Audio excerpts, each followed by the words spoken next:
pessoal, vamos para mais uma aula do dia 16 de junho. Então vamos lá, hoje nós vamos fazer história, vamos abrir lá na página 136, nós vamos trabalhar sobre curiosidades do Egito. Olha aqui, ó, aqui tem muita coisa interessante para a gente aprender hoje.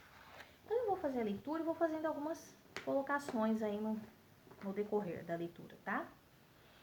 Então vamos lá. Começaremos nosso estudo agora destacando um dos grupos mais antigos do Oriente Médio, os egípcios. A África, considerada o berço da humanidade, é um continente com grande diversidade cultural. Cada um dos 57 países tem línguas e costumes próprios. Então vocês têm um mapa aí do lado de vocês, aí o mapa do Egito, ok? Dá uma olhadinha aí, tá? Ó. Acredita-se que neste continente surgiram os primeiros grupos humanos, os quais, ao longo dos anos, dispersaram-se para diferentes regiões, como Saara, savanas e áreas próximas ao rio Nilo e ao mar Mediterrâneo. Em algumas épocas do ano, o Nilo tinha suas margens inundadas, o que as fertilizava. As diversas comunidades locais cultivavam alimentos nesse solo fértil. Lembra que eu falei para vocês que todos os povos começaram a se fixar ao redor, né, dos rios, né, para que eles pudessem fazer o quê? O uso da água para a plantação e para a sobrevivência do seu povo, tá? A abundância de alimentos produzidos favoreceu o aumento da população e, com o passar do tempo, foi se organizando o Estado, que deu origem ao Império do Egito Antigo.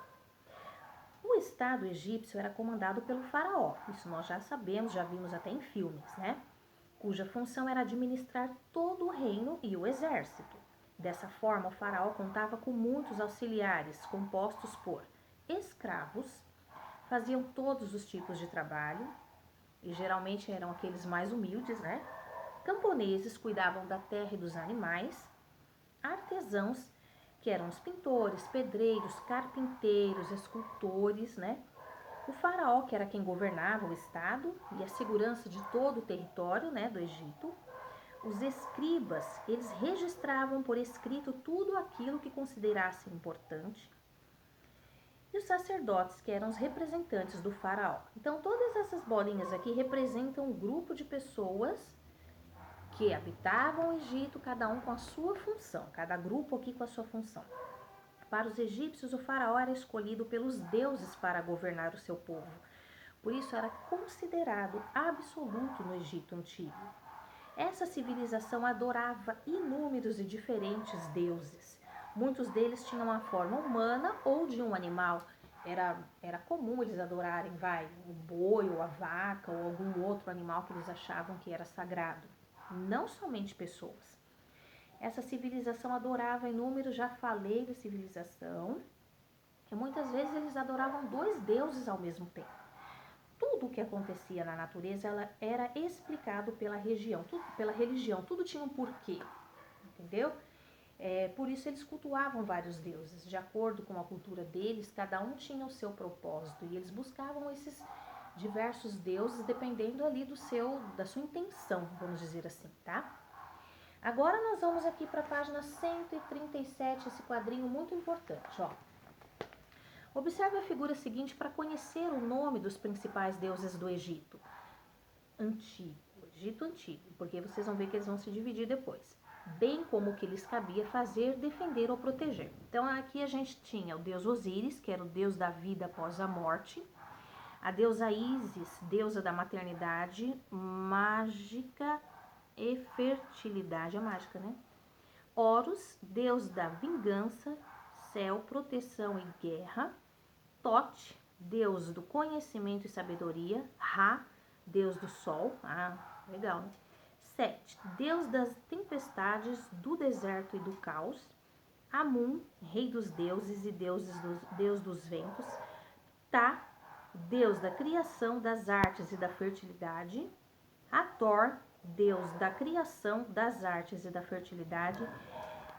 Sekhmet, deus do fogo, da guerra e da medicina. Anubis, protetor dos mortos e embalsamento. E Mat, deusa da verdade, da justiça, da retidão e da ordem. Pessoal, se eu falei alguma palavra aí que não é bem o que está escrito aqui, vocês me desculpem, mas o meu, olha, a minha figura, a minha escrita é minúscula, tá? De vocês aí deve estar melhor para ler.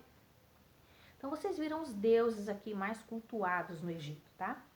Os egípcios eram trabalhadores muito criativos e habilidosos e projetaram majestosas construções em honra aos deuses e faraós, como as pirâmides, as colunas egípcias, o templo de Ramsés e obeliscos. A maior entre as pirâmides de Gizé possui 146 metros de altura, construída para Kelps. Essa pirâmide de Gizé me lembrou da novela Rainha de Gizé, desculpe. Aí vocês têm aí ao lado a pirâmide, tá? Construída para o faraó Kelps. Olha que bonito.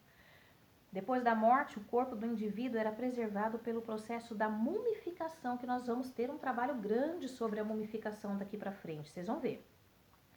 Pois os egípcios acreditavam que somente dessa forma poderiam fazer uma viagem para o outro mundo, onde o espírito chamado Ra pudesse voltar ao corpo. As técnicas de mumificação eram secretas e complexas, havendo poucos registros deixados, mas é muito interessante, vocês vão ver. Na outra página agora, nós temos aí as múmias, né, os sarcófagos, olha aí, ó, onde eram guardados, né, os faraós quando eles morriam, né? Então vamos lá na página 138.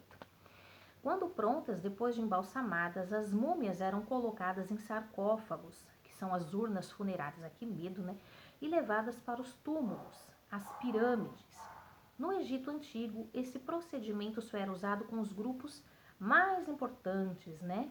Mais importantes e os faraós, não é? Ou seja, quem tinha mais dinheiro. Nas pirâmides, com o corpo do faraó, eram colocados objetos pessoais, joias, móveis, entre outros bens, pois os egípcios acreditavam na imortalidade da alma e que o faraó precisaria deles quando renascesse. Então imagina lá na pirâmide, lá era colocado lá o sarcófago, né, com o faraó, e eram colocadas cadeiras estofadas, coisas que ele gostava, tanto de alimento quanto objetos. Eles achavam que quando chegasse, né, a época do renascimento daquele faraó, que ele precisaria desses objetos com ele. Portanto, na crença egípcia, a morte física era uma passagem. Depois dela, a alma do corpo era julgada por suas obras no tribunal de Osíris, que era o deus da vida após a morte. E o julgamento consistia na pesagem do coração do morto, o qual deveria ser mais leve que uma pena. Olha que interessante, eles pesavam o coração do morto, ó, o qual deveria ser mais leve que uma pena para não ser absolvido e renascer. O coração deveria ser mais leve que uma pena, bem levinho, para que então ele pudesse ser absolvido de qualquer pecado ou erro que ele tenha e poder renascer. Em caso contrário, o coração era devorado por uma criatura monstruosa chamada Abut. Interessante. Ai, fiquei pensando, será que meu coração seria leve como uma pena? Não sei, né? Vamos ver, né? Achei bem interessante isso. Observe a imagem abaixo que representa o tribunal de Osíris, que pode ser encontrada no livro dos mortos. Então está aqui, ó, o faraó, ele vai ser julgado aqui neste momento, ó. Julgado por toda a sua passagem em vida e todos os seus feitos. Assim, Osíris é quem daria ali a sentença dele, né? De acordo com o coração dele, leve ou não, e o que aconteceria com ele após a morte, ou quanto tempo ele permaneceria ali na pirâmide. Vamos virar 139. Eu vou ler o finalzinho do texto e a cruzadinha aqui para vocês, ó. Página 139. Os livros dos mortos continha textos, orações, hinos, frases e um conjunto de leis de ordem moral, nas quais estavam prescritas atitudes que as pessoas deviam tomar durante a vida para atingir o reino de Osíris, que era a principal divindade cultuada pelos egípcios. Aqueles que obedecessem às instruções contidas nesse sagrado manual tinham condições de se tornar um espírito santificado e renascer após a morte. Se tinha o coração pesado, não, viu? Leia abaixo um trecho da confissão negativa que constava no livro dos mortos. Então tá lá. Não cometi injustiça contra os homens. Não maltratei os animais, não matei, não fiz sofrer nem chorar, não empobreci pessoas. Então é um trecho do livro dos mortos. Muito interessante aqui, E vocês vão ver mais pra frente como vai ficar mais interessante ainda o estudo sobre o povo do Egito.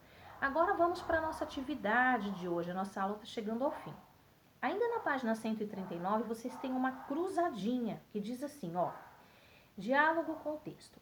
A cultura de um povo pode ser definida por diversas características presentes no dia a dia das pessoas que ali residem. Encontre no diagrama seguinte diferentes manifestações culturais que fazem parte da diversidade cultural de um povo. Então tá lá. O que caracteriza um povo? Tá? É só para falar, tem 1, 2, 3, 4, 5, 6 palavrinhas. Só para dar uma dica para vocês, tá? E eu vou dar uma dica delas, é vestimentas, que tá aí no meio mais ou menos do diagrama. E a questão, hoje eu vou deixar só a cruzadinha e a questão 2 para vocês, tá? A questão 2, última questão de história. É importante conhecer a cultura de um povo? Justifique sua resposta. O que você pode colocar? É importante conhecer a cultura de um povo? Sim. Por quê? Porque através da cultura, através desse estudo, nós podemos saber características das pessoas que viveram naquele lugar. Sua língua, sua alimentação, sua vestimenta. Ok, pessoal? Muito fácil a lição de hoje de história.